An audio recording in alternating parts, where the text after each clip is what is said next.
Hey guys, tonight we're talking about the Viking Berserker, the legendary Norse warrior who charged into battle shirtless, possibly high, and definitely angry.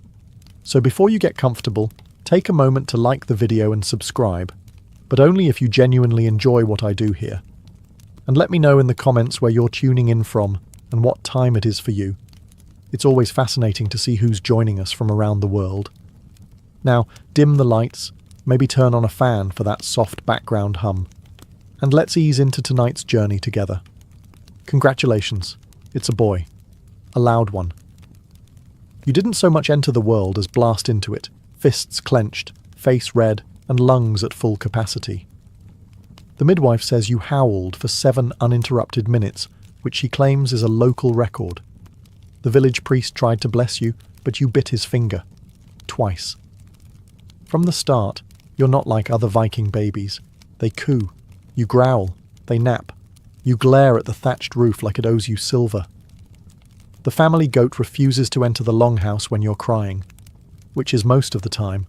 By the time you're crawling, you're already a menace.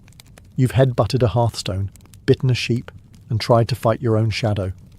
Your parents are both alarmed and oddly proud. Your mother starts calling you bear cub, while your father quietly tells the neighbours you'll probably grow out of it. He says this while bandaging his shin. When other children play with carved wooden animals, you break yours in half and pretend it's a weapon. You practice screaming at trees. You once challenged a rock to a duel. You lost, but only because your cousin tackled you mid-roar and had to be removed from your back with a wooden spoon. As you grow, so does your reputation. Older villagers mutter things like spirited or cursed. You're not allowed near the mead barrel anymore after that one incident where you accidentally, or intentionally, bit the handle off. You're 4. The village shaman insists you have the fire in your blood. Your grandmother says it's just worms. Either way, everyone agrees you're headed down a particular path. And that path is likely to include yelling, battle, and an impressive collection of scars by age 12. But you're happy. Sort of. You don't really smile, but you do laugh when thunder strikes. And you've started carrying around a stick you call the enemy. You talk to it sometimes. It doesn't respond. Yet. In a cold land full of quiet survivalists and stoic fishermen, you stand out. A small, shirtless whirlwind of unpredictable fury and potential. You are not built for farming. You are not built for peace. You are built for berserking. And the village knows it. Your childhood, if we can even call it that, is less about innocence and more about collateral damage. Most Viking children learn practical skills early. Rope knotting, fire building, not stepping on livestock. You, however, specialise in accidental chaos. You break your first wooden sword within an hour of receiving it, not from training, but from swinging it into a support beam during breakfast. The house wobbles. Your father just sighs. You've been banned from the chicken pen. Repeatedly. It started as curiosity. Then you tried to train them. Then you challenged the rooster to single combat. The rooster won. You declared a rematch. No one knows what happened to it after that. But you walk around with a single feather braided into your hair and call it victory. At age 6, you fashion your own shield out of a broken barrel lid and charge into the family's drying racks. Clothes fly. Your mother calls you a storm in human form. Your grandmother tells people you're possessed by a warrior spirit. You tell people you just wanted to see what would break first, you or the pole. It was the pole. You are not malicious, just energetic. Your intentions are never cruel, just loud and fast. If something stands, you push it. If something creaks, you hit it. If something moves, you chase it. The village quickly learns to adjust. Neighbours begin reinforcing their fences.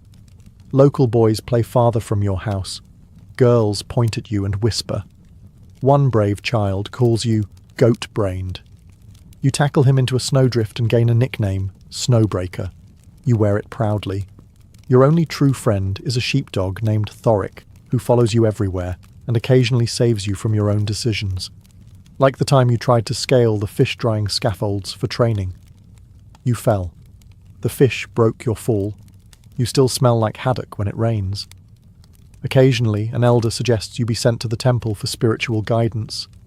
The temple politely declines.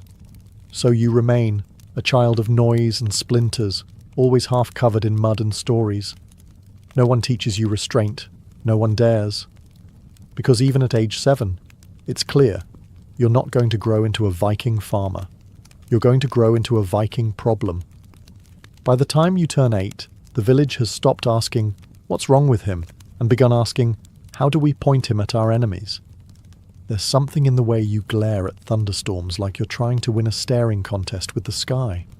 Something in how you don't just run, you charge.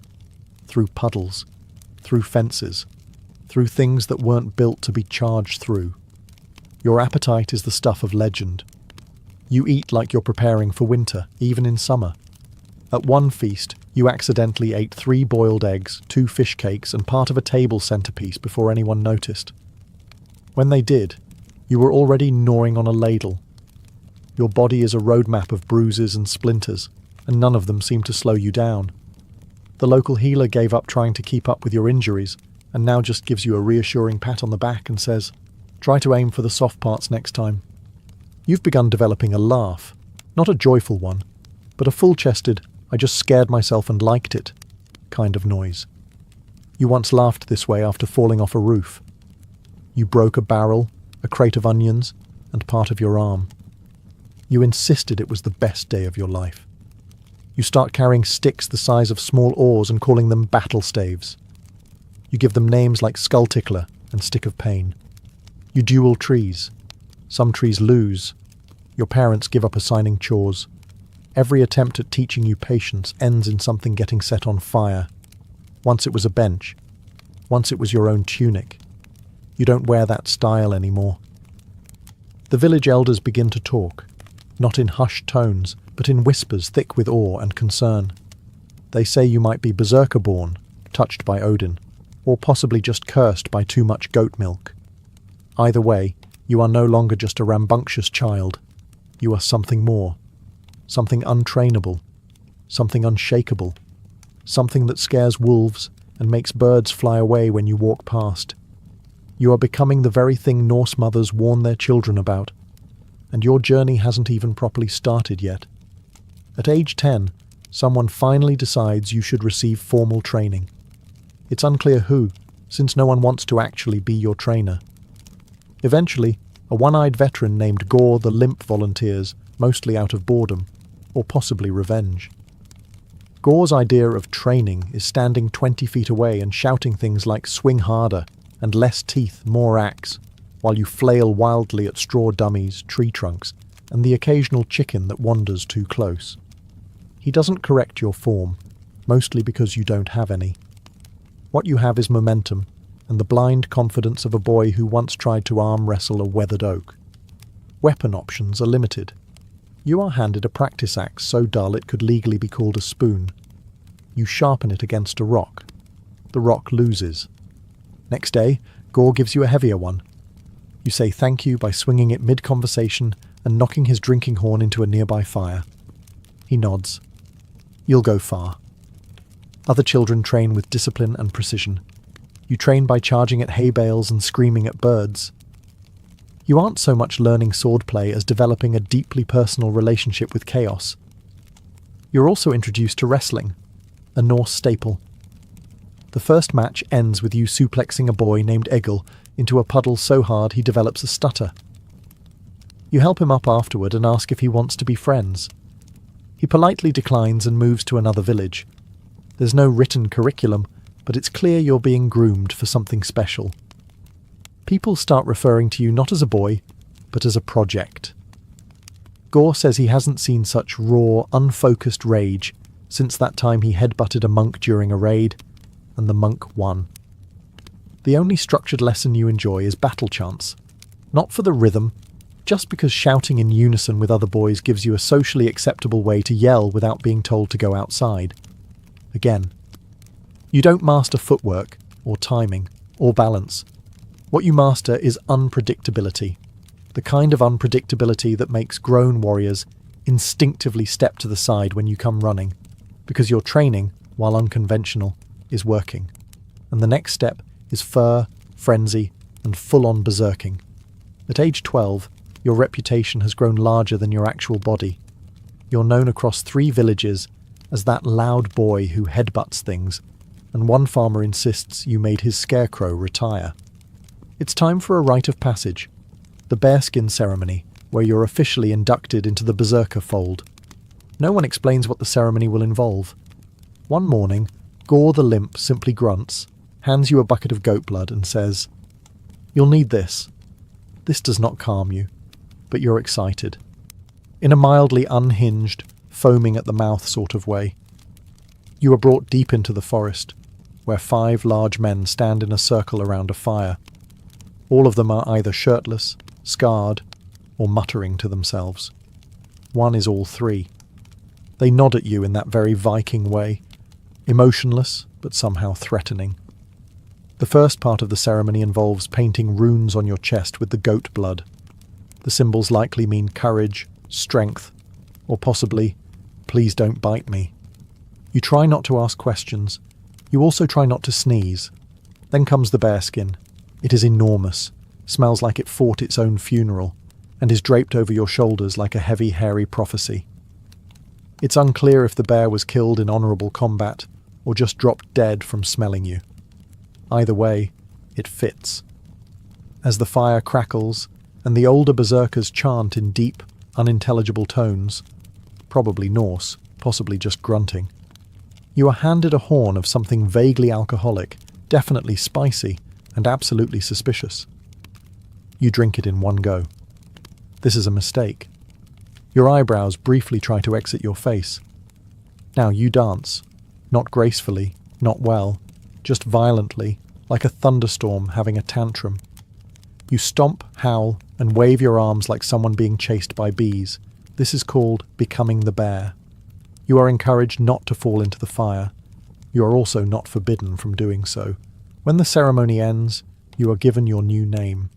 It might be Wolf Liver, or Ulfa's Scream, or That Kid.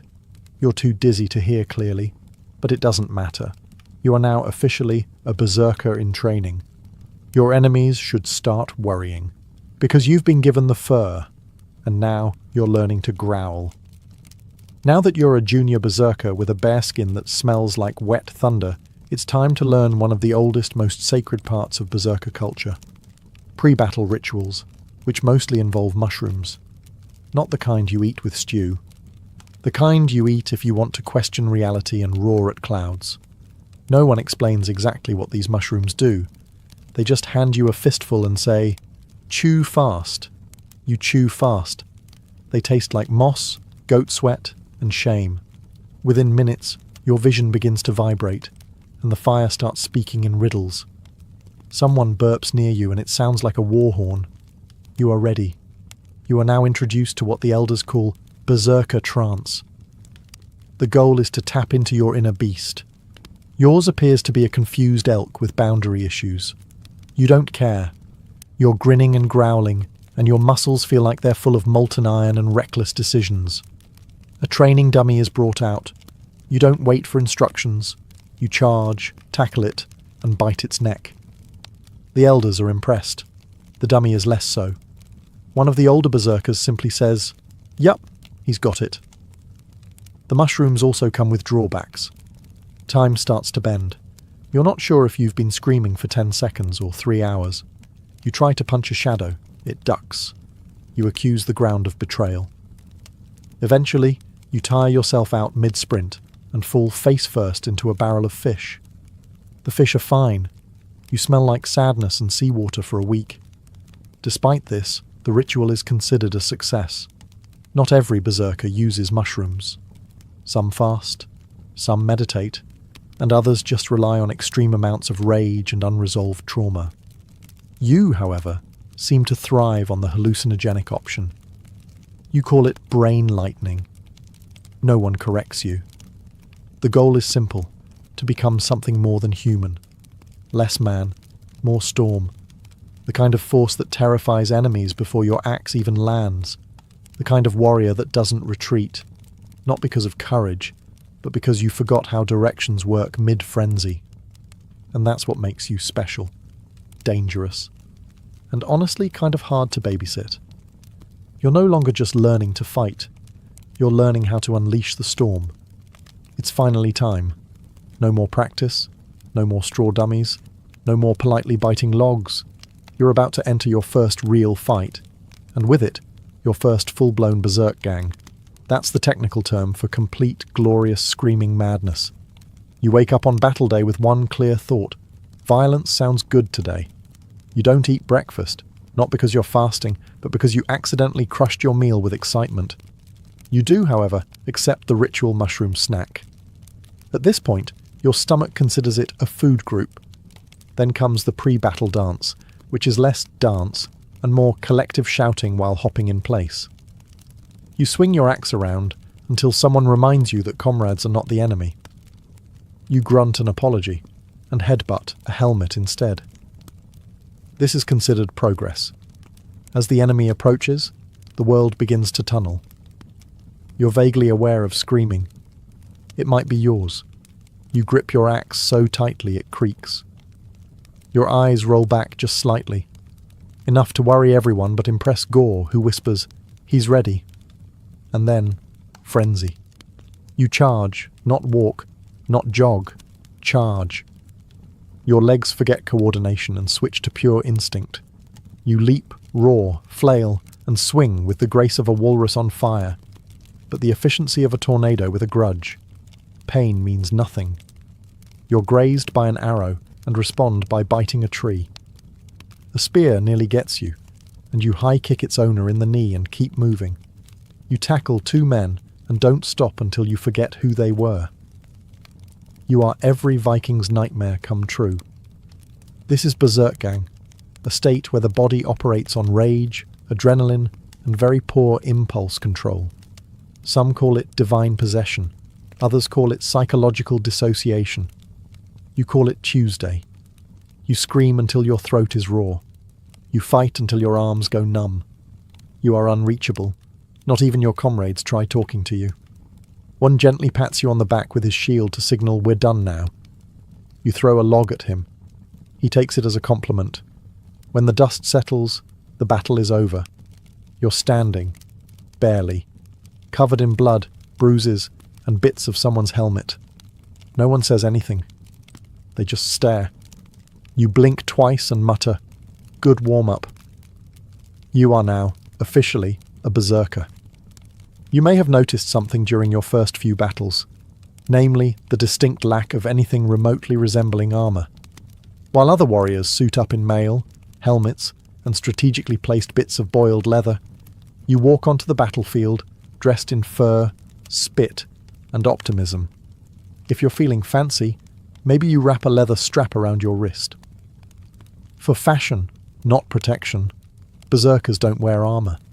Why? Because armor is for people who plan to get hit.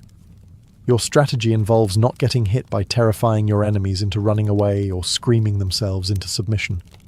If someone actually lands a blow, that's a personal failure, and you will remember it forever and bring it up passive-aggressively at every feast. There's also the matter of freedom of movement. Armor is heavy, it clinks, it restricts your ability to flail wildly. And berserker combat is 80% flailing, 10% biting, and 10% rolling through bushes on fire. You can't do that in a helmet. Your bearskin cloak, however, is sacred. It smells like burnt ham and regret, but it matters. Some say it holds magical powers, like absorbing enemy fear or warding off steel. Mostly, it just absorbs rain and makes you look like a very angry rug. But that's the point. You're not supposed to look human. You're supposed to look like something that escaped a saga and now haunts the coastline. The lack of armor also means your body becomes the armor. You build calluses where others build shields. Your scars tell stories. Your bruises form constellations. And if you're really committed, you tattoo a wolf on your chest using ash, a sharp stick, and poor decision-making. Sure, sometimes it hurts. Arrows sting, blades leave marks, but pain, to a berserker, is just a helpful reminder that you're not dead yet. You once got stabbed in the leg and didn't notice until someone pointed out you were leaking. You thanked them, and then threw a rock at the guy who stabbed you. Other warriors may scoff at your lack of defense, until they see you take down 3 men with a wooden spoon and a scream. Then they start scoffing from a distance, because armor is overrated. You've got rage, fur, and absolutely no fear of consequences. So here's a little-known truth about going berserk. Once the blood haze sets in, everything looks like an enemy. You might have the best intentions. You might even go into battle thinking, "Today, I will only maim the correct people." But then the screaming starts. The mushrooms kick in. And suddenly, your own warband starts looking suspiciously stab-worthy. Your first incident is minor. You headbutt your shield brother while trying to high-five him with your axe. He takes it in stride. Part of the experience, he grunts, while applying moss to the wound, but it escalates quickly. In your third raid, you mistake a fellow Viking's braided beard for a snake and try to punch it off his face. Later, during a melee, you throw your helmet at someone shouting your name. It was your cousin. He was trying to tell you dinner was ready. No one holds a grudge, though, because you're a berserker, and berserkers are like extremely violent puppies, messy, unpredictable, and not totally aware of how hard they're biting. You even apologize once, mid-frenzy, after slamming into someone's back. It comes out as a roar and a thumbs up. He nods respectfully from the ground. The warband begins developing tactics to survive around you. Some wear bright red sashes so you remember not to tackle them. You forget anyway. Others stay 10 feet behind you and let you clear a path. One clever warrior starts shouting your name mid-fight just to confuse you. It works. You chase a tree for 20 minutes. Occasionally, someone suggests putting a bell around your neck. They are ignored. You are not a goat. You just act like one. By now, your comrades have developed a system.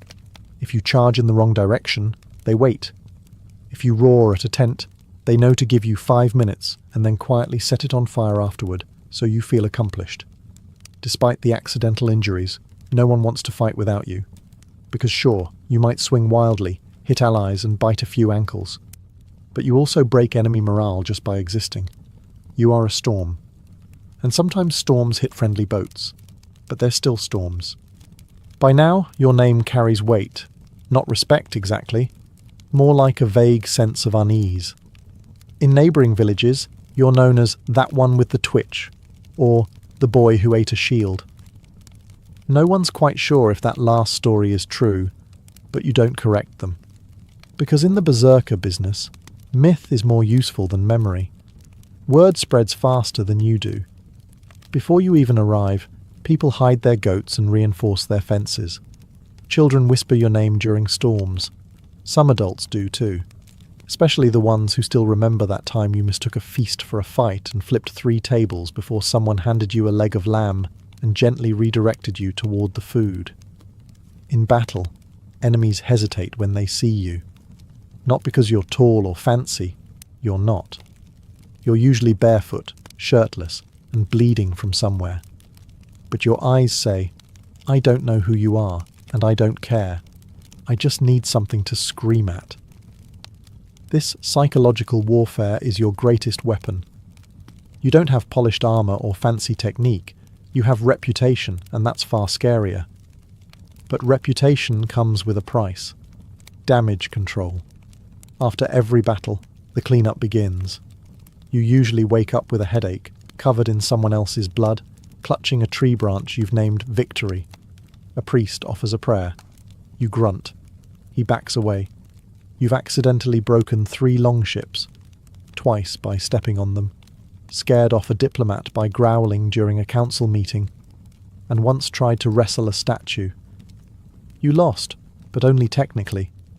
Your warband learns to assign a handler, someone to calm you post-battle, guide you away from anything flammable, and remind you that tents are not enemies. You nod, then punch the ground. Old habits. Despite this, your legend grows. Skalds sing songs about you, mostly in minor keys. One refers to you as the howling hammer of Nordfjord. You like it. You don't remember Nordfjord, but assume it's something you broke. You're not just a warrior anymore. You're a walking rumour. A moving cautionary tale with strong shoulders and no impulse control. And in this brutal world of axes and honour, that makes you valuable. Or at least entertaining. You never planned on falling in love. Most berserkers don't. Feelings are tricky, hard to swing an axe at, and generally uncooperative. But one day, in between raids and headbutts, it happens. She's a blacksmith's daughter. Strong forearms, suspicious eyes, and a tendency to hit things with tongs when annoyed. You find this attractive. She finds you interesting, which is a generous term for dangerous but occasionally funny. Your courtship begins the traditional Viking way, by accidentally breaking her father's anvil. You tried to test its strength by hitting it with a log. She storms out, furious, only to stop when you, with absolute sincerity, offer to fight the anvil's ghost. She laughs, a little, then throws a horseshoe at you. Love. You try to impress her with your skills. You flex. You throw a rock very far. You lift a goat. She watches politely and continues hammering. Eventually she agrees to go for a walk, mostly because it's safer to supervise you than to leave you unattended. Conversation is awkward. You don't know how to flirt, but you're really good at screaming and carrying things, so you carry a log the entire time. She doesn't comment on it. That's how you know she might be the one. Your fellow berserkers are confused. Isn't love a distraction? One asks. You explain that she gives you a reason not to destroy every tent you see. That sounds like discipline, he mutters. You don't respond. You're already carving her name into your bearskin with a stick. Eventually, she gives you a necklace. Simple, metal, slightly sharp. You don't take it off. Ever. Even in battle. Especially in battle. When asked why, you say, "It protects me." Which is sweet, and slightly alarming. You still don't understand emotions, but you understand loyalty. She fixes your gear. You bring her interesting bones. It's working. There are arguments, of course. You once tried to serenade her by howling at the moon. She asked you to stop. You howled louder. You slept outside for 3 nights. Still, she doesn't leave. And that, in Berserker terms, is a proposal. You may be a force of chaos, but even storms enjoy a little lightning romance. After battle comes feasting, the Viking reward system for not dying, food, drink, singing and belching contests. For most warriors, it's a celebration. For you, it's a minefield of too much energy and not enough self-control. You always arrive late because someone has to scrape the blood off you first. You enter shirtless, bruised, possibly missing a sandal, and carrying something that may or may not be edible. Once you brought a squirrel. No one ate it. It still shows up in your scald songs, though. The feast begins with a toast, which you interpret as a signal to drink everything within reach. Mead, ale, something that smells like fermented regret. You once drank lamp oil by accident. No one stopped you. You lit a torch with your breath that night. The children still talk about it. Then comes food. Bread, roasted meats, pickled everything. You approach the table like it owes you money. You don't chew so much as negotiate with your food using your face. Once you ate 5 boiled eggs in 1 minute and declared war on a cabbage. Your digestion system, however, has not caught up to your ambitions. This leads to the Great Hall incident, a night of heavy beans, loud singing, and a strategically timed battle chant that ends with the kind of noise that echoes off stone walls. You pretend nothing happened. Everyone else pretends not to have heard it. One man weeps softly into his porridge. Then there's the fighting. Because of course a room full of sleep-deprived warriors with weapons and mead is the perfect setting for emotional growth. You once started a brawl by mishearing someone say, "Pass the boar," as, "You smell like boar." You took it personally. The benches never recovered. Despite the chaos, you're always forgiven. Why?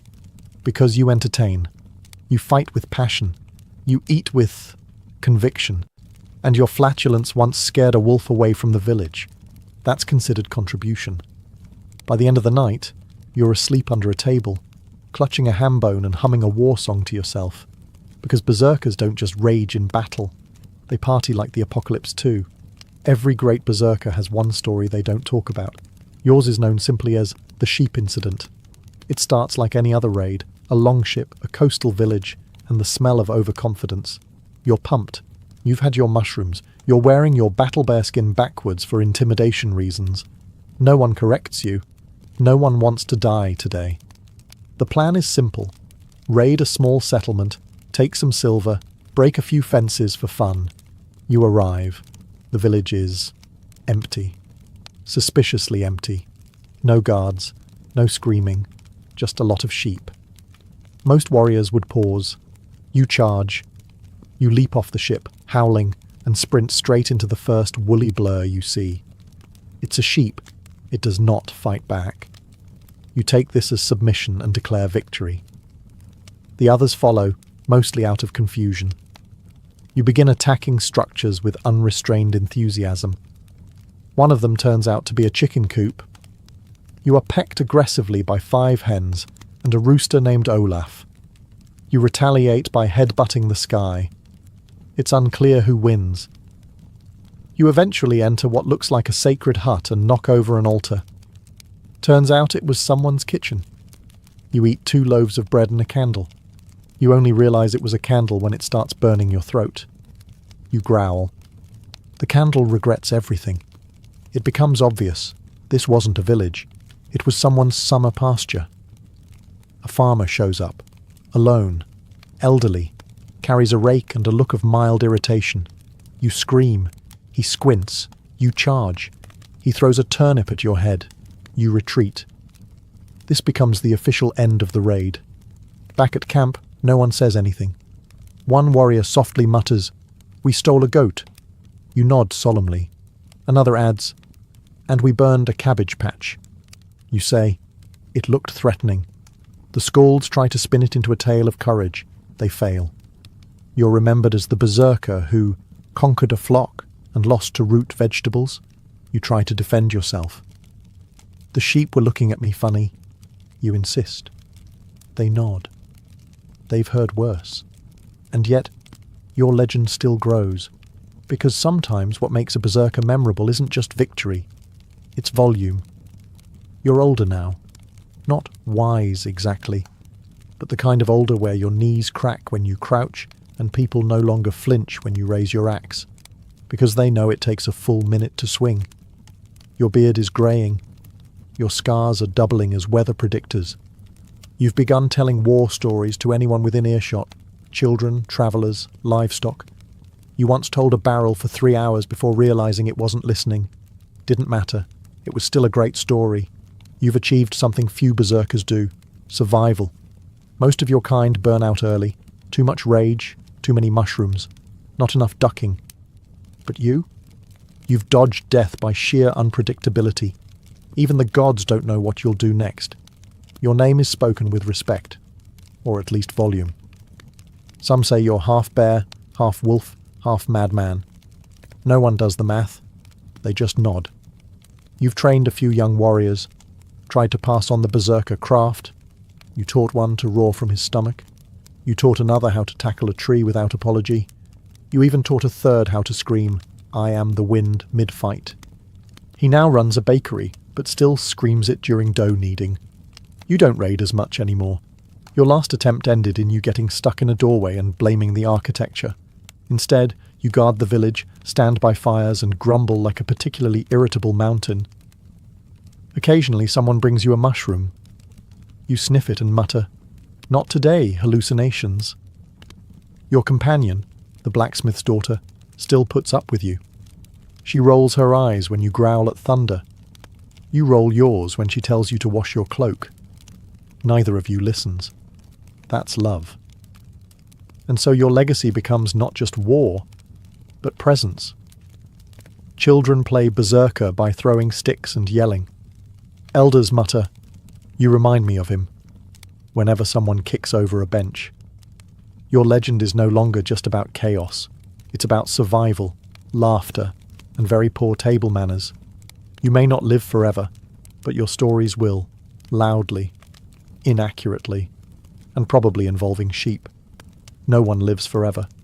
Not even you, the roaring, flailing, mushroom-fueled nightmare of the north. One winter, your bones start arguing with the cold. You grunt more than you speak. The fire becomes your favourite weapon. You sit beside it, muttering to yourself and polishing your axe with a bit of beard you accidentally tore out sneezing. You don't fear death. You've shouted at it too many times. You once tried to wrestle a thunderstorm just to make the afterlife jealous. If anything, you're annoyed it's taking so long. You keep saying things like, "any day now," followed by dramatic coughing and chewing rocks for effect. Eventually it comes, not in battle, not during a raid, but peacefully, under the stars, wrapped in your old bearskin, which still smells like regret and goat. You simply sit back, sigh, and mutter, "Tell Valhalla to reinforce the chairs." They say the skies thundered that night. They say a wolf howled without reason. They say someone found your final words carved into a shield. I regret nothing, except that turnip. Your funeral is, predictably, a mess. The village tries to hold a dignified ceremony. Instead, half the mourners end up brawling after someone says you once punched a cloud. A goat gets loose. The pyre catches fire too early. You would have been proud. Your warband drinks heavily. They sing songs off-key. They toss your old helmet into the fjord. It immediately sinks, like you once did, drunk, during a swimming contest with a barrel. Children reenact your life with sticks, grunts, and the occasional backflip. One of them bites a log. Everyone agrees. Your spirit lives on. The skalds write ballads. None of the details are accurate. You're credited with slaying 20 men in one swing and seducing a forest spirit. No one corrects them. History prefers entertainment over truth anyway. You're gone? Yes, but never forgotten, because you weren't just a warrior. You were a walking storm in human form, equal parts chaos and comedy. And long after the fire dies, your roar still echoes, through tales, scars, and poorly reinforced tavern walls.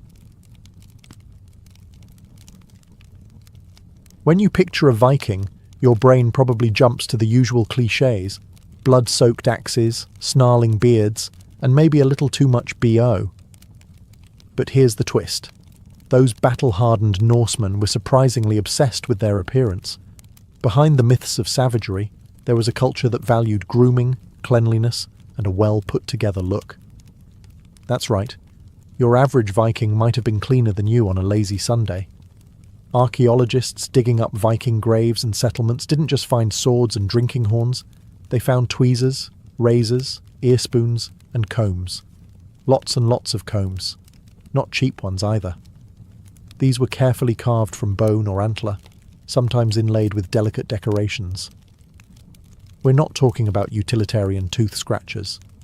These were works of art, status symbols tucked into belts or hidden in pouches, like Viking Gucci. And they didn't stop at combs. Men and women alike owned grooming kits, often stored with the same care as weapons. That wasn't by accident. To the Vikings, personal cleanliness wasn't just hygiene, it was honour. Looking sharp meant you had self-respect. And in a society where reputation was everything, you didn't show up to a feast or a thing, their version of a town hall meeting, looking like a soggy hay bale. In fact, the line between warrior and peacock got pretty blurry. Oiled beards, braided hair, colourful tunics. These weren't side hobbies. They were statements. A well-groomed man said, "I may have just sailed for 3 days straight and decapitated a few monks, but look at this beard. Pristine." Even slaves and lower status folks had access to grooming tools. Why? Because unlike some later medieval societies, the Vikings didn't associate filth with piety or humility. Cleanliness wasn't sinful, it was sexy. If you wanted to impress a potential bride or make a power play at court, you started with a clean face and neatly combed hair. First impressions mattered. Just ask any Viking woman. Most sagas describe beauty in terms of bright eyes, shining hair, and spotless skin, not battle scars. So no, the Vikings weren't dirty brutes. They were high-maintenance, fashion-forward warriors who didn't just conquer with blades, but with style. While the rest of medieval Europe was still debating whether water was a tool of the devil or a possible source of disease, the Vikings were scrubbing themselves down like it was a national sport. Cleanliness wasn't just an occasional act, it was routine, so much so that they literally named a day after it. Lugardagr, Bath Day, which eventually gave us the word Saturday. Yes, your lazy Netflix and shower day has Viking roots. Now, bathing for the Vikings wasn't just about washing off battlefield gunk or fishing grime. It was social, spiritual, and sometimes even romantic. Families would heat water over a fire and pour it into wooden tubs. If you were wealthier, you might have your own dedicated bathhouse. If you were poor, you'd settle for a nearby stream. Either way, you were getting clean. No excuses. Soap? Oh, they had it. Made from animal fat and ash, Viking soap was tough stuff. Gritty, alkaline, and shockingly effective. It wasn't lavender-scented or gently exfoliating, but it got the job done. Some formulas were even strong enough to bleach hair, which, conveniently, many Viking men did. A blonde beard wasn't just a genetic blessing, it could also be a fashion choice. That's right, ancient Norsemen were literally bleaching their beards centuries before punk rockers thought it was edgy. But here's where it gets really fun. Their enemies hated this about them. English monks and chroniclers couldn't stand how clean the Norsemen were. They'd complain that the Vikings washed their faces every day, combed their hair regularly, and even changed their clothes. Scandalous, right? One 11th century chronicler even blamed Viking grooming habits for their success with Anglo-Saxon women. According to him, English women were completely dazzled by how fresh and fashionable their invaders looked. Not a great look for the local guys. And let's be clear, bathing wasn't just for men. Viking women were equally meticulous. Their hygiene routines likely included hair oils, skincare made from herbs or animal fats, and yes, their own sets of grooming tools. Cleanliness was communal. You bathed, you socialised, and maybe you caught the eye of that cute shield maiden across the steam. If you imagined Viking clothing as nothing more than ragged pelts, held together by fish guts and poor decisions, think again. The Vikings had style, and not just for function, but for flair. These weren't cave-dwelling savages who threw on whatever animal died closest. They carefully crafted their outfits with colour, embroidery, and layers. Lots of layers. If you walked into a Viking longhouse wearing drab beige, someone might hand you a comb and ask if everything was all right at home. Let's start with the basics. Viking men typically wore a linen or woolen tunic that extended to the thighs, paired with trousers or leggings. But it didn't stop there. Belts were a fashion staple, not just to hold things up, but to show off wealth. A richly adorned belt buckle could scream, "I'm important," just as loudly as a sword. Cloaks were common too, fastened with decorative brooches, often shaped like animals, dragons, or symbols from Norse mythology. Practical? Sure, but also an early form of Viking flexing. Now, the women. They weren't just wrapped in potato sacks either. Viking women's fashion was equally distinct. They typically wore a long underdress with a shorter overdress, held up by a pair of oval brooches at the shoulders. Hanging between the brooches, beads, charms, maybe even tiny scissors or keys. It was part utility, part jewellery, part power statement. Want to know who runs the household? Look for the woman with the most jangly accessories. And colour? Oh yes, they loved colour. Vikings dyed their clothing using natural pigments, yellows from birch leaves, reds from madder root, blues from woad. While rich, deep hues were reserved for the wealthy, even average folks sported at least some colour. A pop of blue or red on your tunic might signal good taste. or just that your wife had access to decent dye. Footwear, usually leather shoes or boots tied with toggles or laces, they were practical, often replaced, and not particularly flashy, unless, of course, you were rich, in which case you might decorate them or have them specially made. Vikings didn't just wear their culture, they wore it on their heads.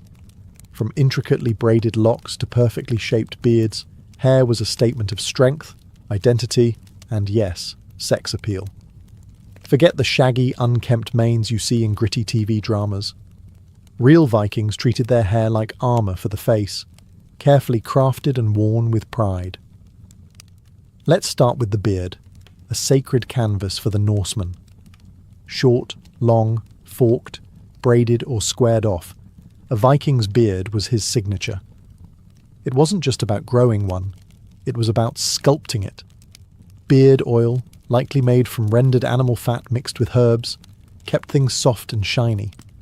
And if your beard looked like a goat chewed on it, well, don't expect many feasting invites. But it wasn't just the men.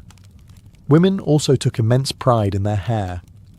Typically they wore it long and parted down the centre, often braided or coiled up into intricate styles. For festivals and rituals, they might adorn their hair with ribbons, beads, or even bits of metal. These weren't purely decorative.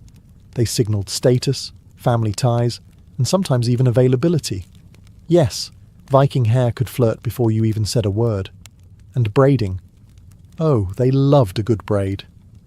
For both genders, braids served practical and aesthetic purposes.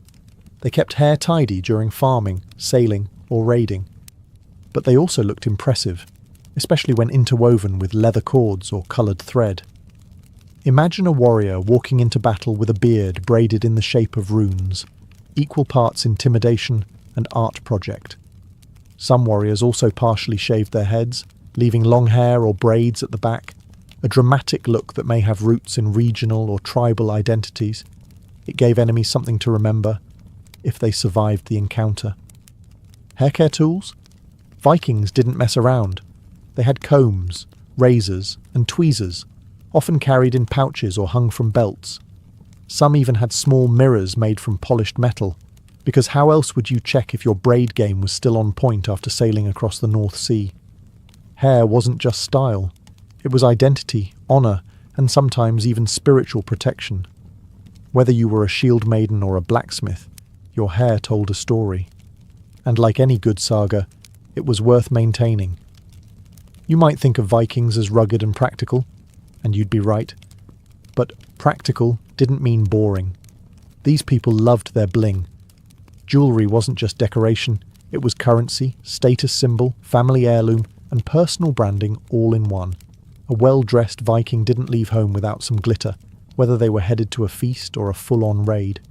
Let's start with the classics. Brooches. Viking women especially relied on them, not just to hold their clothes together, but to show off wealth and craftsmanship. The famous oval brooches, worn at the shoulders, were often cast in bronze or silver, and sometimes inlaid with intricate designs, serpents, knotwork, even tiny animals. Between those brooches, beaded strands filled with glass, amber, or metal charms. Think of them as wearable LinkedIn profiles. Here's my wealth, my connections, my craft. Let's network. For men, arm rings and neck torques were the go-to flex. Thick metal bands of silver or bronze, twisted and carved, often worn with pride. These weren't just jewellery. They were currency. A chieftain might reward loyalty with a silver arm ring, and it could be broken into bits and weighed like coin. That's right. Viking bling doubled as emergency savings. Rings were common too, worn on fingers or even toes. Some had inscriptions like short runic messages or blessings. Others were just for style. And yes, wedding rings existed. But like everything Viking, they tended to be chunky and symbolic rather than dainty or romantic. A marriage gift might include a ring, a brooch, or a finely made pin. You weren't just marrying into a family, you were showing that you had the assets to keep up. And let's not forget pendants. Thor's hammer was a favourite, worn as both religious symbol and lucky charm. It wasn't unusual to find hammers carved in silver hanging from cords of leather or woven fibre. Christian crosses started to appear too, especially as more Norse folk converted. The Vikings weren't snobs. They'd wear both, just in case one god was off duty. If you think makeup and skincare were strictly the domain of medieval queens and Persian poets, think again. Viking grooming extended far beyond just clean clothes and well-combed beards. These warriors, both men and women, dabbled in what we'd now call personal care, fragrance, and yes, even a bit of makeup. Let's start with the infamous kohl. Some accounts, especially from Arabic observers like Ahmad ibn Fadlan, describe Viking men lining their eyes with a dark pigment. This wasn't just to look intimidating, though it certainly helped. Lining the eyes reduced glare from snow and sun, acting like a proto-sunglass for seafarers. Of course, it didn't hurt that it also made you look like a smouldering Norse god. Practical and fabulous? The Vikings said yes, please. And while there's no Sephora in a longhouse situation going on, there's plenty of evidence that skincare and scents mattered. Animal fats mixed with herbs created balms to soften skin, soothe windburn, or protect against the chill. Birch tar, used mostly as an adhesive or antiseptic, could also be smeared onto skin to treat minor irritations, or scare off pests with its strong scent. Speaking of scents, Vikings may not have had bottled cologne, but they understood the power of smell. They used herbs like thyme, mint, and sweet gale in their baths or clothing storage to add a pleasant aroma and ward off insects. Some wealthier individuals even had linen sachets filled with fragrant leaves tucked into their garments, basically the medieval version of a dryer sheet. Women likely applied oils to their hair and skin, not only for scent, but to create a healthy shine. In a society where beauty and cleanliness were tied to honour and household status, a glowing complexion wasn't just vanity. It was a reflection of discipline and domestic skill. And let's not forget the teeth. Viking skeletons show surprisingly good dental health for the time, though some had decorative grooves filed into their front teeth, possibly filled with pigment or resin. Whether this was fashion, tribal ID, or just early tattooing for your mouth, no one's quite sure. But it proves one thing. The Vikings were more than axe-swinging brutes. They were stylish. They were scented. And they absolutely had a skincare routine. Little Vikings didn't run around barefoot in sackcloth with tangled hay nests for hair, not unless they wanted a stern look from mum and possibly a splash of icy fjord water to the face. Children in Viking society were expected to be clean, presentable and dressed according to both their family's means and the cultural standards of the time. In other words, even the toddlers had style rules. Viking children typically wore miniature versions of adult clothing. Tunics for boys, long dresses for girls, often layered with cloaks or aprons depending on the weather. Wool and linen were the go-to materials, with soft leathers sometimes used for shoes or colder climates. And yes, those shoes were real footwear, not just scraps wrapped around feet. Even the youngest members of the household needed to be mobile. After all, you never knew when a goat would need chasing, or a raid would roll through your village. Colours weren't limited to drab or neutral tones either. Viking children, like adults, wore dyed fabrics, bright reds, earthy yellows, and deep blues, if the family could afford them. Embroidery was common too, especially on festive or ceremonial garments. If your child was being presented at a thing or a family feast, you didn't send them in rags. You braided their hair, straightened their tunic, and hoped they wouldn't immediately fall in a puddle. Hair was neatly managed. Little girls often wore braids, sometimes adorned with small beads, while boys might sport shortcuts or the early beginnings of the hairstyles their fathers wore. And hygiene? Taken seriously. Just like adults, children were expected to wash regularly, especially before meals or important events. Bath day was a family affair, and skipping it wasn't an option, unless you wanted to be the stinky kid at the feast. Parents passed down grooming tools as heirlooms. A child's first comb might be a small, carved bone version of their father's. It was symbolic. You are part of this culture now. Keep your beard tidy, someday. In many ways, Viking children were raised to embody the same values as their parents: dignity, discipline, and pride in appearance. Because even at 6 years old, you were already part of a story larger than yourself, and you better look the part. It's one thing to stay clean when you're near a cozy hearth and a tub of hot water. It's another when you're halfway across the sea, sleeping in a longship, raiding monasteries, and possibly dodging arrows. Yet somehow, Vikings managed to keep up their hygiene even on the road, or, more accurately, on the fjord. Viking warriors didn't leave their grooming habits at home. Quite the opposite. They packed them. Archaeological finds from warrior graves have turned up grooming kits alongside weapons, tweezers, combs, razors, and ear picks, all tucked into leather pouches or hanging from belts. Because, after all, what's the point of conquering a village if you look like you crawled out of a bog to do it? These tools weren't decorative. They were functional, durable, and part of a warrior's identity. A twisted, greasy beard might get in the way during battle. A clean-shaven neck made helmet straps more comfortable, and nobody wanted lice. Keeping the scalp clean and the beard neat was a matter of comfort, pride, and frankly, health.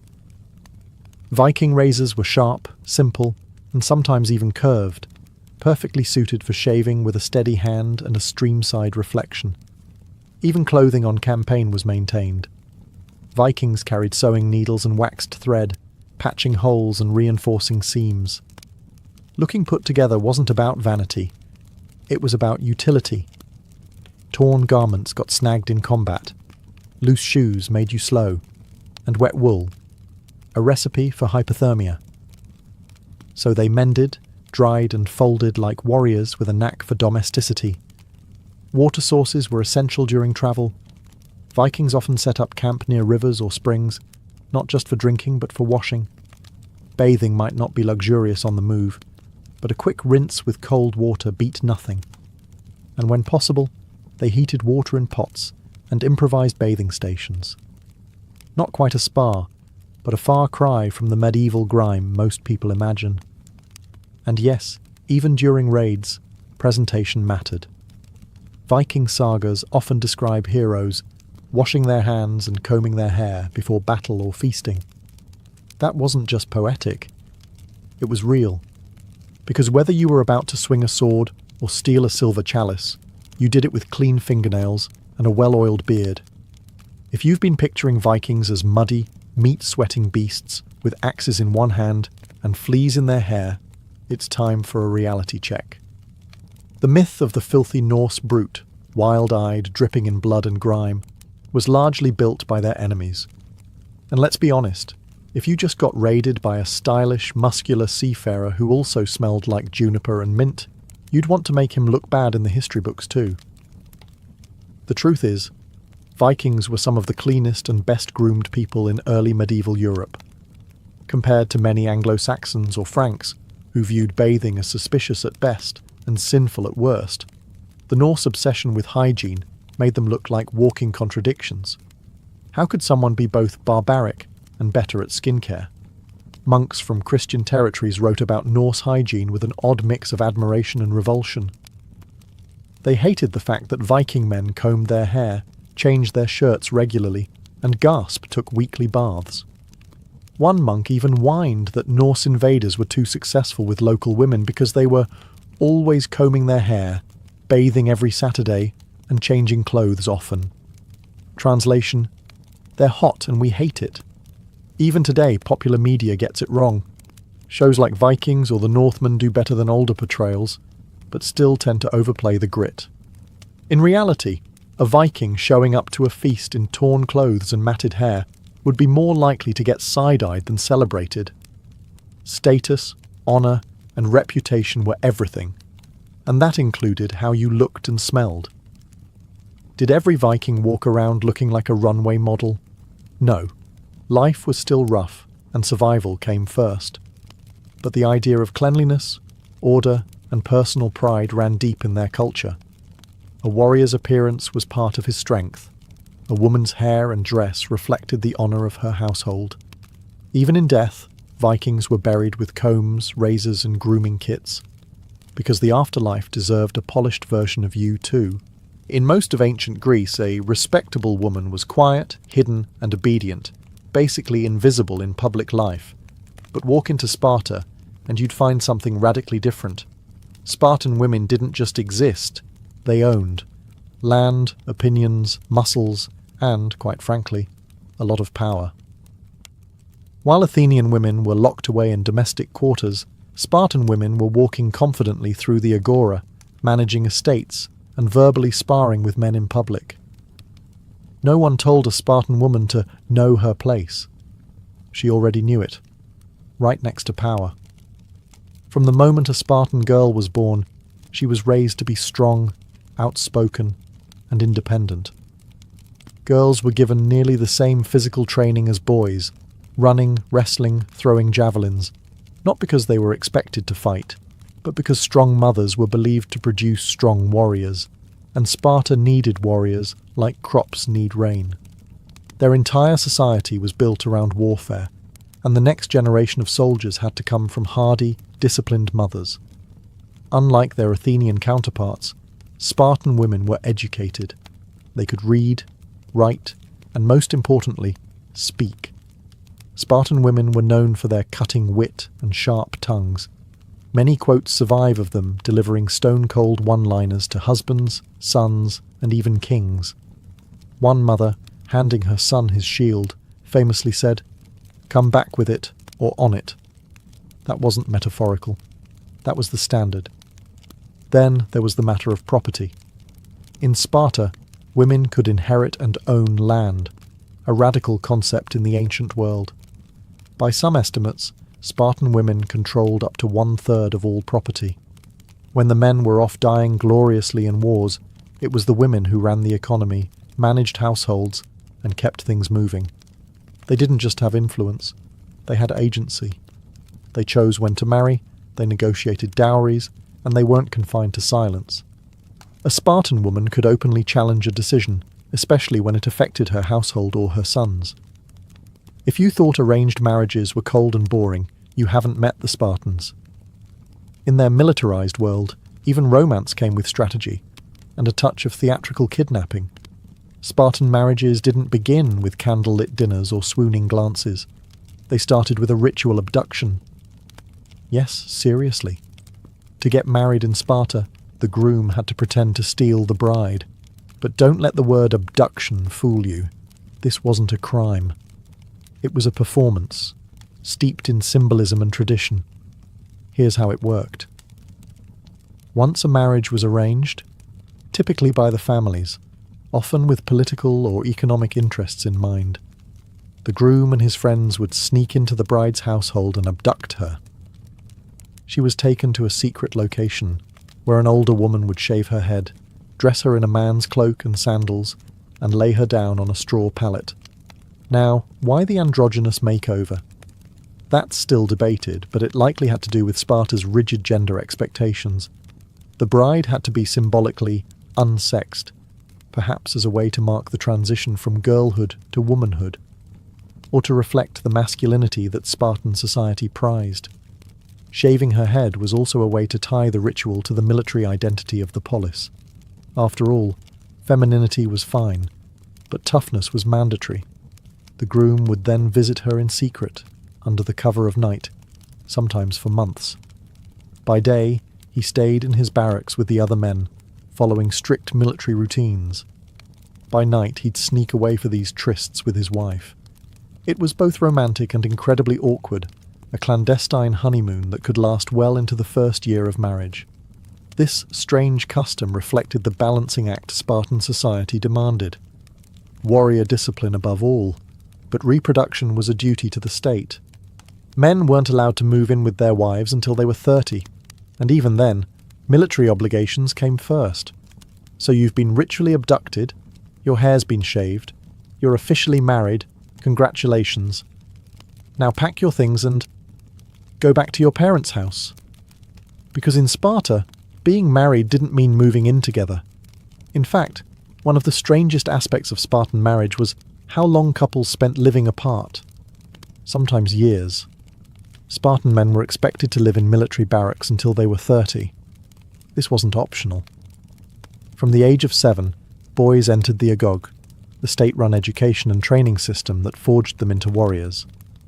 Even after reaching adulthood, they remained part of communal mess groups, syssitia, and were expected to spend their nights in the company of their fellow soldiers, not their wives. Domestic life was secondary to duty. For newlywed men, this meant that marriage was more like a recurring secret rendezvous than a shared household. A husband would sneak away at night to be with his wife, then return to the barracks before sunrise. These nightly visits could go on for years, until the man was finally permitted to live at home.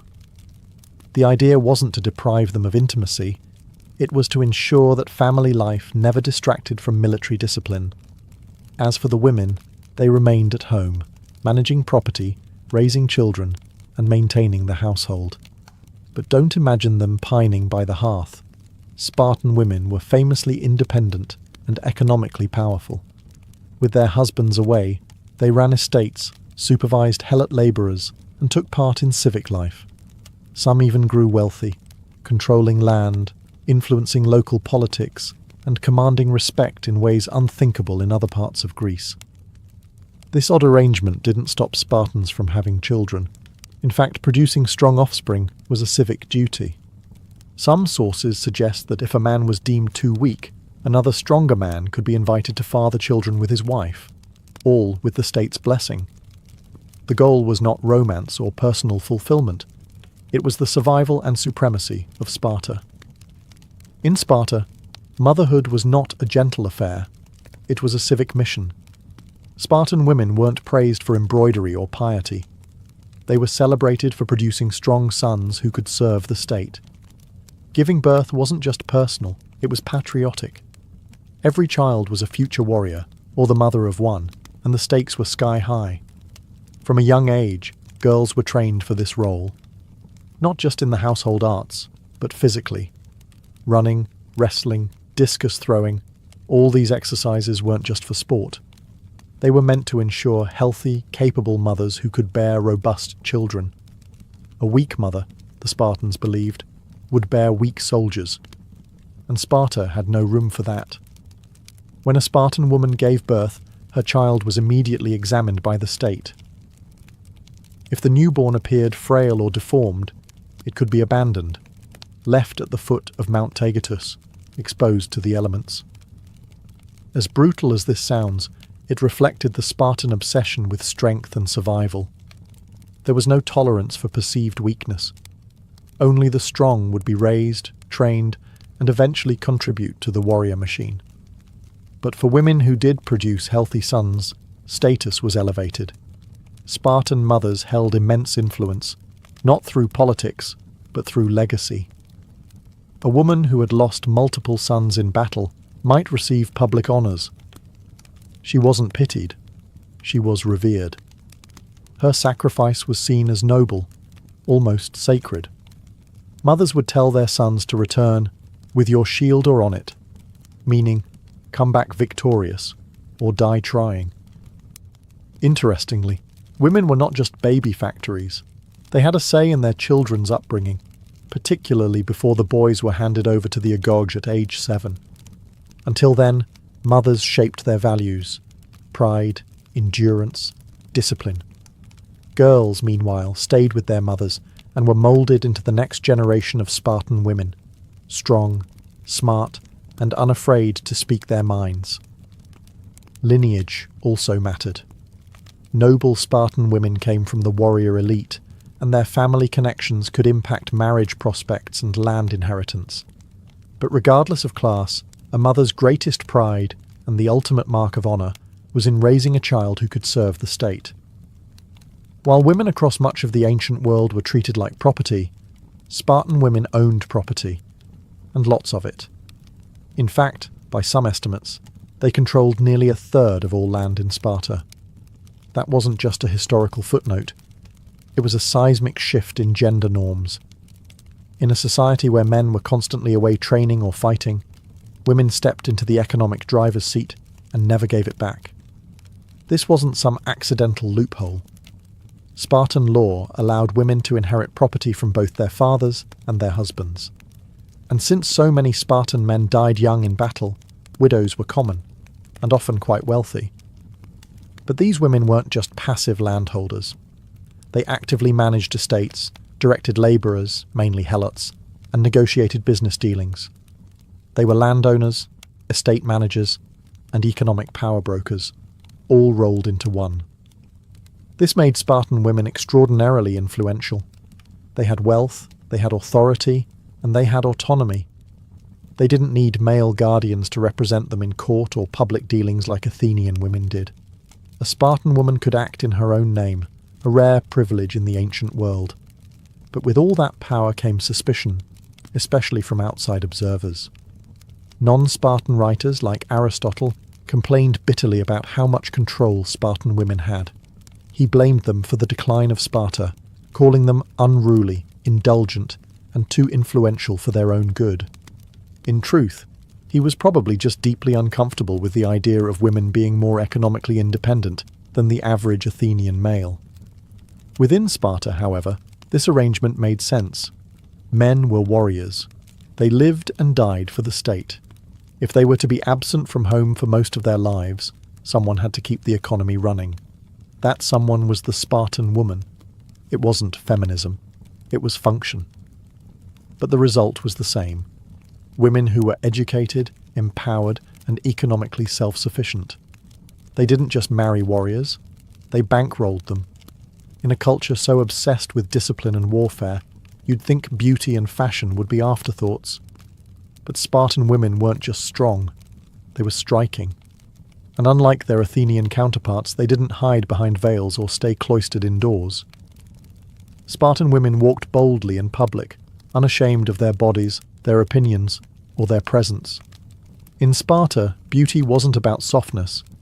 It was about strength, health, and pride. Spartan standards of beauty were unique.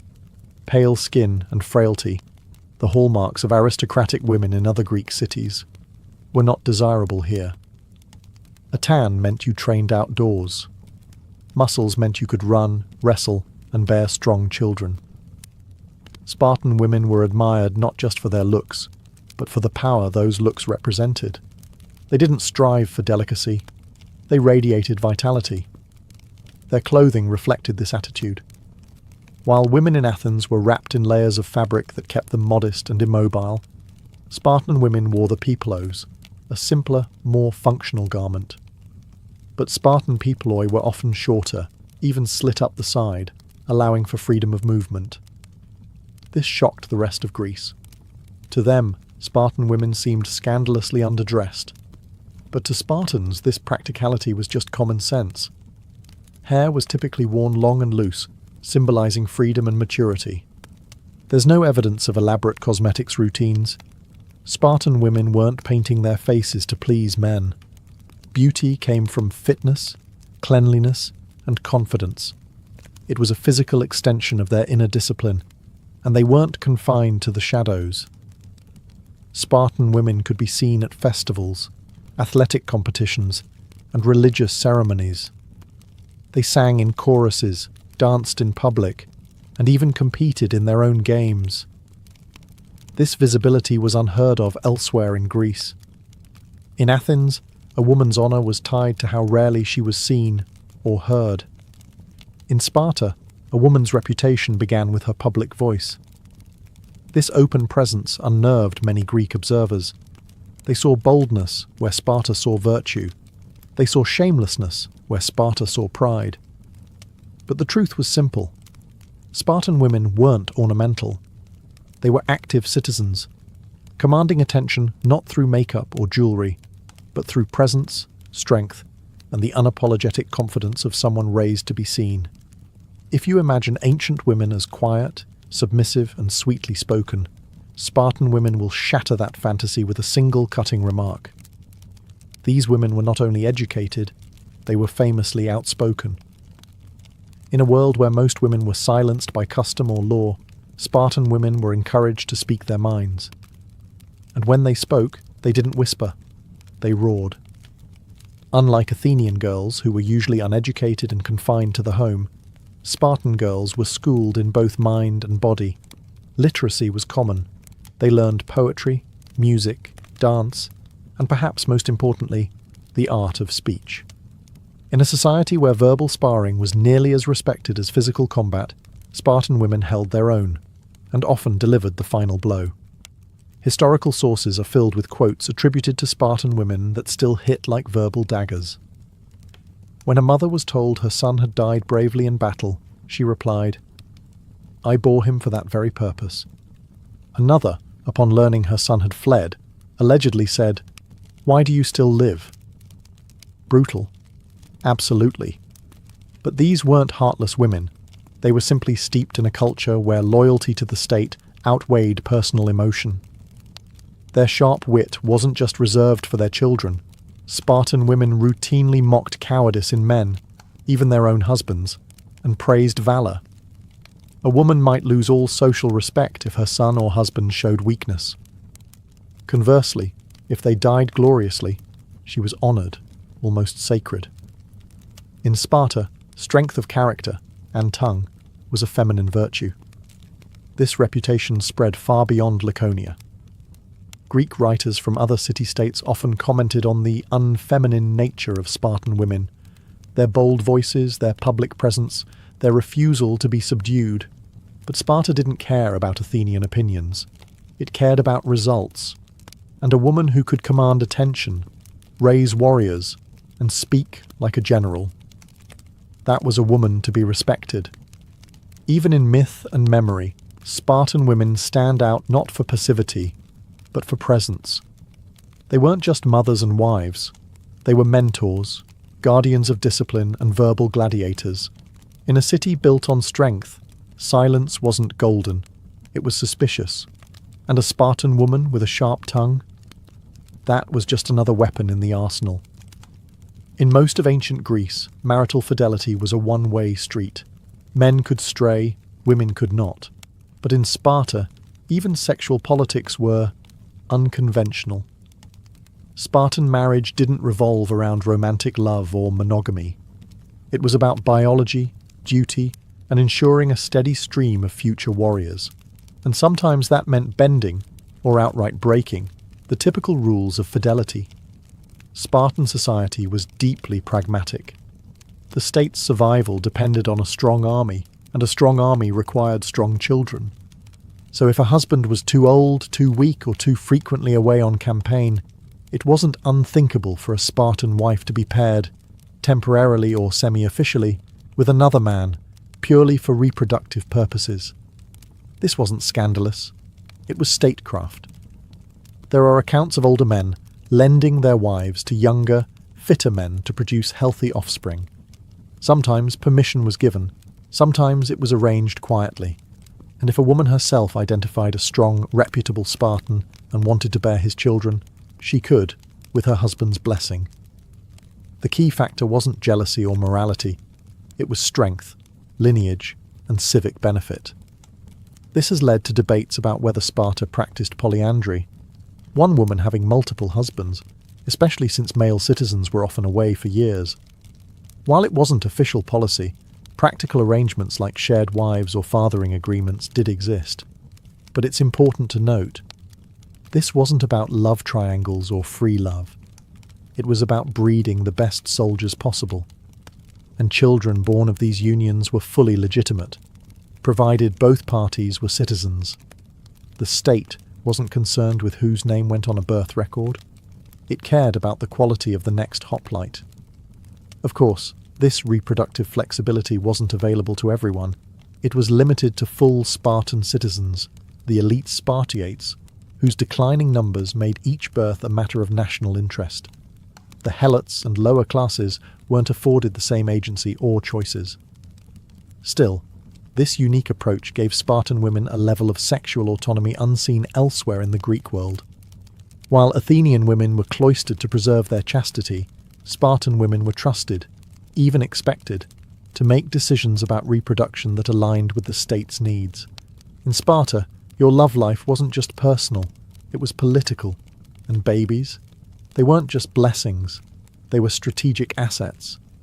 Long after Sparta fell, the legend of the Spartan woman lived on, fierce, independent, and unlike any other woman in the ancient world. While Athenian playwrights and Roman historians often reduced her to a curiosity or a warning, her legacy was much bigger than scandal or stereotype.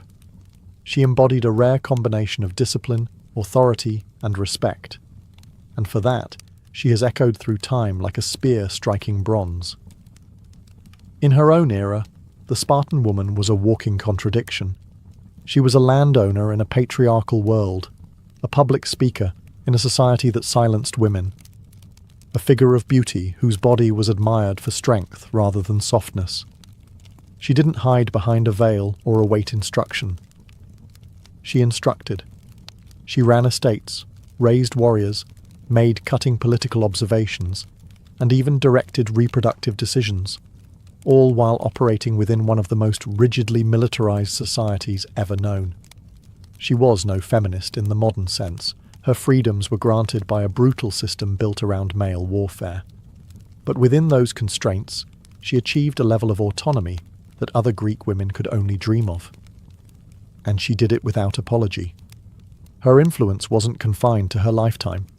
Philosophers like Aristotle criticized her. Roman writers couldn't stop talking about her boldness. Even modern historians are captivated by her paradox. Empowered, yet born into a system that prioritized the state over the self. And yet, that's what makes her so compelling. The Spartan woman was never just a side character in her husband's story. She was the foundation of Spartan society, the one who kept the economy running, the households intact, and the warrior supply steady. She was the unsung strategist behind the spear wielders, the shield that didn't crack. In many ways, she challenges every assumption about gender in the ancient world. While most women were denied agency, the Spartan woman embodied it. And while her freedoms were carved from necessity, they became cultural cornerstones, respected, institutionalized, and even feared. Today, she remains a symbol of contradiction and defiance, not because she rejected her society's values, but because she mastered them. In a world of men, she didn't just survive, she thrived, with a blade-sharp mind, a well-run estate, and a tongue that could wound deeper than any sword.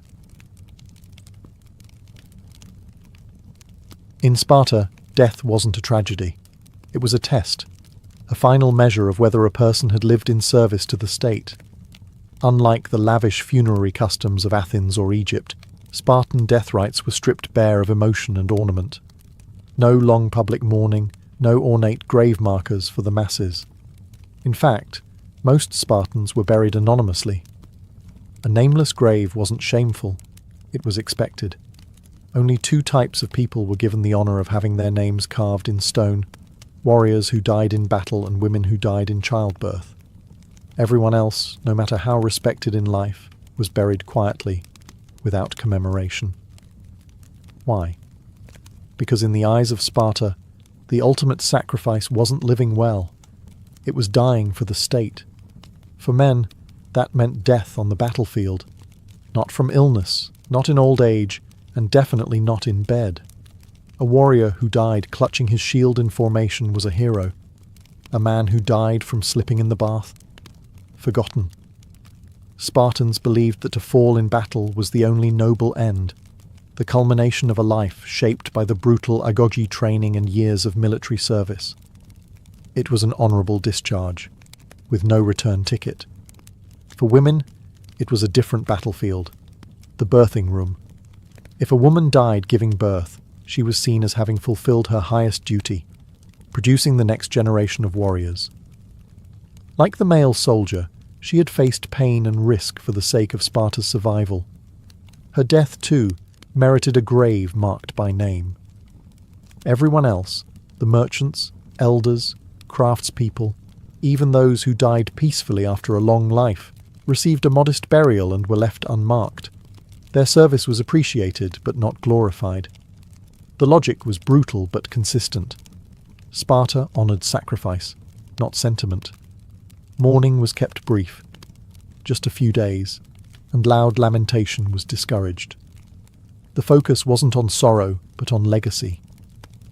How did the person die? What did their death contribute to Sparta? In this harsh system, dying well wasn't about comfort. It was about proving your worth, one last time, in the most final and public way possible. In Sparta, dying as a warrior wasn't just heroic. It was the ideal. From the moment a boy entered the agog at age 7, he was trained for one singular purpose: to die gloriously, if needed, in defense of the state. And not just any kind of death would do. A warrior's death had to be public, brutal, and above all, in battle. Only then did it earn recognition. The Spartan shield wasn't just equipment. It was symbolic. To lose it in combat was the ultimate disgrace. A hoplite who dropped his sword might be forgiven, but abandon your shield, and you'd likely be banished or killed. Why? Because the shield protected not just the soldier, but the entire phalanx. Without it, you endangered everyone else. That's why Spartan mothers famously told their sons, "Come back with your shield, or on it," meaning victorious or dead. Anything else was cowardice. If a Spartan died with honour, holding the line, refusing retreat, his name was remembered. His grave was marked. His family was praised. The city itself would publicly honour him, because he had become the very image of Spartan virtue, strength, courage, and loyalty to the end. And yet, for all this glory, Spartan funerals remained minimalist. No carved sculptures, no epic poems, no parades of mourners. A simple marked grave, possibly with a name and a symbol of their rank, was enough. The legacy didn't need art. It lived in memory and reputation. What made the warrior's death so sacred wasn't personal achievement. It was sacrifice. Sparta cared little for individual glory. A man who fought well and lived was useful. A man who fought well and died was immortalized. Not for his skills, but for his service. Even in myth, Spartans honored this principle. Leonidas and his 300 weren't idolized because they won. They didn't. They were remembered because they stood and died when others would have run. That was Sparta's idea of success. Total loyalty, even unto death. So while other cities built marble tombs for poets and politicians, Sparta honored its dead soldiers with silence, brevity, and the quiet power of a name chiseled in stone. In a society built around war, it might seem like women were pushed to the margins. But Spartan women played a vital, if often understated, role. Their duty wasn't to fight on the battlefield, but to give birth to those who would. And in Sparta, this responsibility was taken so seriously that a woman who died in childbirth earned the same honour as a warrior who died in combat, a marked grave. This was no small gesture. Most Spartan citizens, regardless of status, were buried anonymously. Only those who made the ultimate sacrifice for the state were remembered by name. For a woman, that meant enduring the physical trial of labour, a task Sparta treated as her own form of battle. To die in childbirth was to give everything for the state's future, and Sparta, brutal as it was, recognised that sacrifice. There was no grand ceremony, no mournful procession, but her name would be carved into stone, a rare act in a society that valued silence and self-control over spectacle. That stone wasn't just a grave marker, it was an official acknowledgement. This woman died in service to Sparta. Spartan girls were trained from youth to be physically strong and resilient. This wasn't just to make them tough, it was to prepare them for motherhood. A healthy, disciplined body was believed to produce strong sons, and by extension, a stronger state. The logic was harsh, but consistent with the militarized values that defined every inch of Spartan life. A woman's worth wasn't measured by beauty or obedience, as it was in Athens or Corinth. In Sparta, her worth was tied to legacy, the sons she bore, the households she managed, the land she owned, and in rare cases, the ultimate price she paid giving life to Sparta's next generation. This idea of childbirth as battle made Spartan women both respected and feared by outsiders. To many Greeks, Spartan women were wild, unfeminine, and overly bold. But within their own walls, they were pillars of strength, and when necessary, martyrs. So when a Spartan woman died in childbirth, her name wasn't just remembered, it was revered. Because in a land of warriors, she had proven herself one in the only way she was allowed. In Sparta, death wasn't a time for spectacle, it was a time for silence. Unlike Athens, where funerals could turn into dramatic public performances with mourners tearing their clothes and professional wailers sobbing on cue, Sparta kept its funerals short, serious, and subdued. Mourning wasn't forbidden, but it was regulated. Spartan restraint didn't stop with life, it extended deep into death. The funeral of a Spartan was quick. Burial usually happened within 24 hours of death. No long wakes, no drawn-out lamentations. Excessive displays of emotion were discouraged, especially in public. Crying loudly, wailing, or throwing oneself on the coffin was frowned upon, not because Spartans didn't feel grief, but because grief was considered personal, and public discipline always came first. There was no elaborate processional. The body, if male, might be wrapped in a cloak and carried on a shield by his comrades. If female, she may have been wrapped simply, laid to rest without jewellery or finery. Wealth and decoration didn't matter. The legacy of the life did. Burials typically took place outside the city walls, in designated graveyards. While most graves were unmarked, those who had earned the honour, fallen warriors and women who died in childbirth, might receive a stone marker with a name. No florid epitaph, just a name, sometimes a symbol. That was all. In Sparta, that was enough. Family mourning was modest, restricted to a few days. Laws even limited how many people could attend a funeral and who was allowed to wear black or shave their heads in mourning. The message was clear. Don't mourn too long. Life, and duty, must go on. Cremation wasn't commonly practiced in Sparta. Burial was preferred, with the body returned to the earth quickly and without ceremony. There were no grand tombs, no pyramids of pride. The glory was not in where or how you were buried, but why. Even children were taught to approach death with stoicism. If your father died in battle, you didn't collapse in grief. You stood taller. If your mother died in childbirth, you didn't weep. You honoured her memory by living up to her sacrifice. In Sparta, the funeral wasn't the end of the story. It was just a brief pause before the legacy began. To die as a Spartan wasn't just about the moment you fell, it was about how you were carried afterward. In a culture that revered sacrifice over sentiment, two objects stood at the heart of Spartan funerary symbolism: the shield and the burial shroud. Simple, powerful, unmistakable.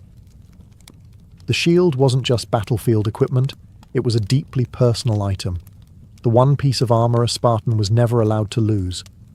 Unlike swords or spears, which could be replaced or dropped in battle, the shield protected not just the warrior, but the man standing next to him. It represented discipline, unity, and courage. To abandon it was to betray your comrades.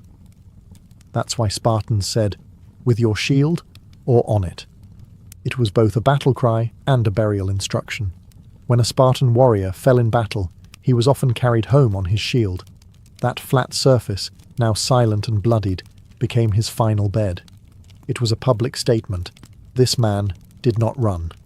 This man died with honour. It was the ultimate sign that he had passed Sparta's final test. For women, the shroud was just as symbolic. Unlike the warrior's shield, the burial shroud was not public or martial. It was private, domestic. A woman who died in childbirth might be wrapped in the very cloths she had woven herself. These shrouds weren't fancy. They weren't perfumed or jewelled. But they were sacred, proof that she had completed her duty, given life to Sparta, and paid the ultimate price. No gold, no weapons, no grave goods, Spartan funerals avoided the materialistic trappings common in other parts of Greece. Even the shroud and shield were functional, not decorative. But in Spartan eyes, they said everything that needed saying. These symbols, one hard and forged in war, the other soft and spun in the home, told you exactly who the deceased had been. You didn't need a eulogy. You didn't need a statue, a man carried on his shield or a woman wrapped in her woven cloth. These were Sparta's true memorials. In most cultures, mourning is loud, emotional, and drawn out, a release of sorrow for the living and a tribute to the dead. But Sparta wasn't most cultures. In Sparta, mourning wasn't about emotion. It was about control. The death of a loved one was not an invitation to weep. It was a test, just like every other moment in Spartan life. Grief in Sparta was a private affair, strictly regulated by law and custom. Loud wailing, forbidden. Tearing your clothes, excessive. Falling to your knees in public despair, absolutely not. Spartans believed that public grief weakened morale and disrupted the collective focus on duty. And so, even in death, personal feelings bowed to the state. Mourning periods were short, typically only a few days. Families were expected to return to daily life quickly. No prolonged black clothing, no monthly rituals, no shrines in the home. The dead had passed into memory, and memory had to serve Sparta, not sentiment. Children were raised with this mentality from a young age. If your father died in battle, you didn't cry. You honoured him by standing tall. If your mother died in childbirth, you didn't crumble. You carried on her strength. Spartan boys were even encouraged to show no emotion at funerals as an early exercise in stoicism. A tear could be seen as weakness. This doesn't mean Spartans didn't feel loss. Of course they did. But feelings were never meant to get in the way of function. A Spartan mother might mourn her son quietly, but if he died with honour, she would feel pride above pain. In some cases, women whose sons survived battle were less celebrated than those whose sons had died bravely. The values were inverted. Grief became glory. Memory, in this context, was less about personal remembrance and more about civic contribution. The name on a grave wasn't just for the family, it was for Sparta. It told future generations. This person gave everything. Learn from them. Emulate them. In Sparta, death could make you a hero, but only if it happened the right way. Dying in battle was honourable. Dying for Sparta was divine. But dying in cowardice, that was worse than death itself. In a culture that worshipped bravery, there was no space for hesitation. A Spartan who fled the battlefield wasn't just shamed, he was erased, disgraced, and damned by memory. The word for this kind of man was trembler, someone who shook with fear instead of standing firm in combat. Tremblers were publicly humiliated.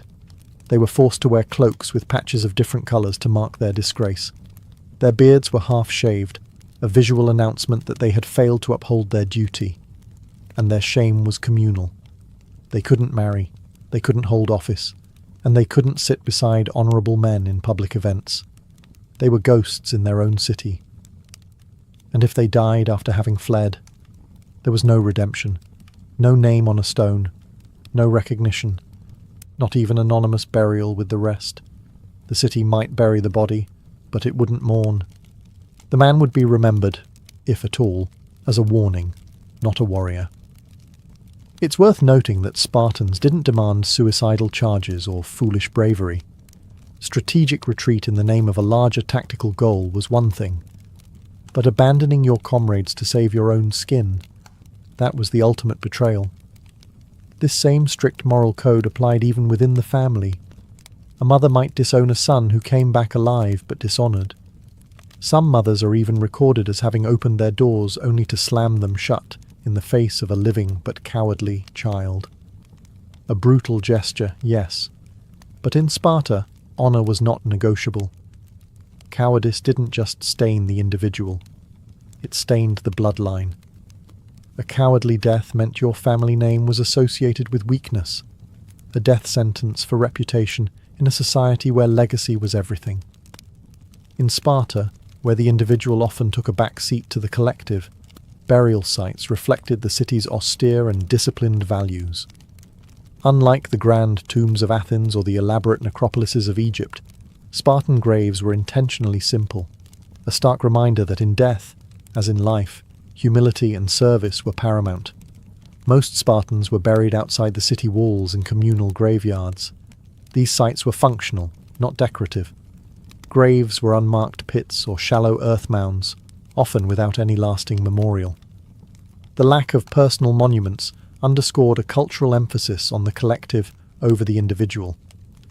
The city remembered its heroes, but it did so without fanfare. Only those who died in battle or women who died in childbirth received marked graves. These exceptions were rare and significant. Their graves might have simple stone markers inscribed with names or symbols, serving as public recognition of sacrifice. These markers weren't ostentatious, no statues or elaborate carvings, just a name to remind future generations of the individual's contribution to the polis. Some historians suggest that Spartan burial practices were designed to avoid glorifying death itself. Unlike other cultures that celebrated the afterlife with lavish tombs, Sparta saw death as a transition. The real honor was in the life led, not the monument left behind. The Spartan dead were not worshipped, but remembered through actions and stories passed down by the living. These burial sites also served a social function. They reminded Spartans daily of the cost of their militarized society. Every grave was a silent testament to the sacrifices made for the city's survival and supremacy. Visiting these sites wasn't a moment for grief, but for reflection on duty and legacy. Moreover, the communal nature of Spartan graves reinforced the city's ideology. In life, Spartans fought as a unified phalanx. In death, they rested together in shared earth, equal before the state. No single Spartan was greater than the whole, and burial customs reflected that profound humility. The Spartan approach to burial, though stark, spoke volumes. It was a final lesson. Glory is fleeting, but service is eternal. In Sparta, the way you were remembered mattered far more than how long or loudly you were mourned. Unlike many ancient cultures that celebrated elaborate funerals and erected grand monuments, Spartan society focused on legacy, the lasting impact of a person's life and death, not the ceremony surrounding it. Spartans believed that excessive mourning was a sign of weakness, both personal and collective. Their society thrived on discipline and endurance, so lingering grief was discouraged. Instead, the community honored the dead through memory, stories, and actions that reflected the values of courage and sacrifice. For fallen warriors, remembrance was tied closely to their deeds on the battlefield. Songs, poems, and oral histories celebrated those who died bravely defending Sparta. Their names were spoken with pride, not just by their families, but by the entire city. Even without elaborate tombs, their legacies were immortalized in Spartan culture, a living tribute to their sacrifice. Women who died in childbirth also received lasting recognition. Their deaths were seen as equally vital to Sparta's future, and their names were remembered as symbols of strength and duty.